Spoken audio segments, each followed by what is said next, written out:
Thank you. Call the member for Port Stephens. Thank you, Madam Speaker. My question is for the Minister for the Environment.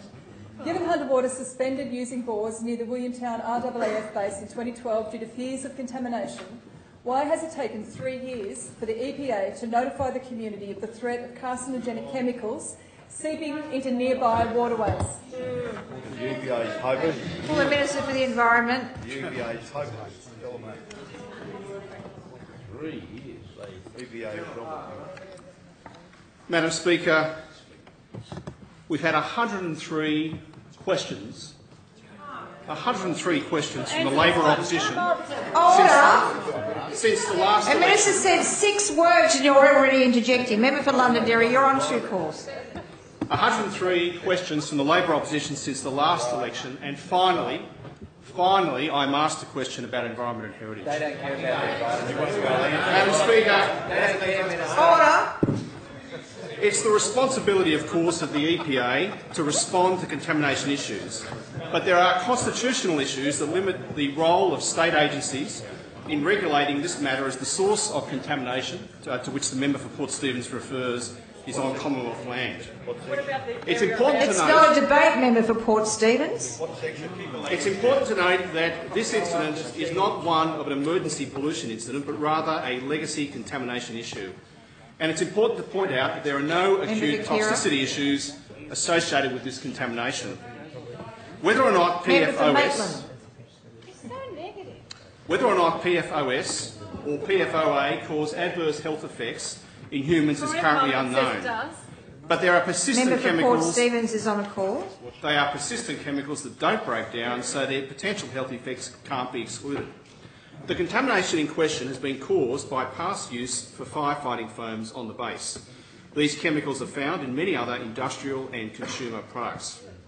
While I'm advised at this stage that the risk to human health appears to be low, the New South Wales Government has taken a precautionary approach and continues to work with the Department of Defence to determine the extent and the potential impact of these off-site chemicals. How long have you known? Last week, the Chair and Chief Executive of the EPA advised the Budget Estimates hearing that the EPA was notified by the Department of Defence of potential contamination on Commonwealth land in May 2012. Subsequently, the EPA requested that the Department of Defence undertake additional assessments. I'm advised as follows. On the 4th of August 2015... Member for Blacktown, member for Strathfield and the member for Kira. I remember those words. Member for You'll Blacktown, remember those. member for Kira's on a call. On the 4th of August Member for 2015, Kira. Order. two Member for EPA Blacktown's officers, on a call. two Member for EPA Blacktown. officers received Kira. an invitation. On the 4th of August 2015, two EPA officers received an invitation to attend a meeting on 12 August 15 to discuss a draft report arising from a Stage 2 assessment to eliminate contamination. On the 20th of August 2015, the EPA took the initiative to coordinate a meeting involving the EPA, New South Wales Health, New South Wales Food Authority, Marine Park Authority, DPI Fisheries, DPI Water and Hunter Water Corporation. The agencies raised concerns about the potential for impacts on fisheries, oysters, agricultural produce and groundwater bores. The extent and the implication of any impact is not clear at this time. I'm advised that my office was first made aware on the 27th of August 2015 by the EPA that a brief on this issue was being prepared. A brief was received by my office on the 1st of September and I received a comprehensive briefing from the EPA on the 3rd of September. That afternoon, the EPA participated in a teleconference with New South Wales agencies and the Department of Defence to determine an appropriate precautionary response. The EPA issued a media release following that teleconference, which advised that as a precautionary measure, the government was advising potentially impacted residents not to drink bore water and not to take or eat fish from the nearby area. Also, as a precaution, recreational and commercial fishing and oyster harvesting will be suspended for up to 1 month in the Fullerton Cove and upper to the Gangaree Creek. A letterbox drop to landholders and residents took place on 4 September. I'm advised that the Department of Primary Industries and the New South Wales Food Authority have commenced sampling of fish and oysters.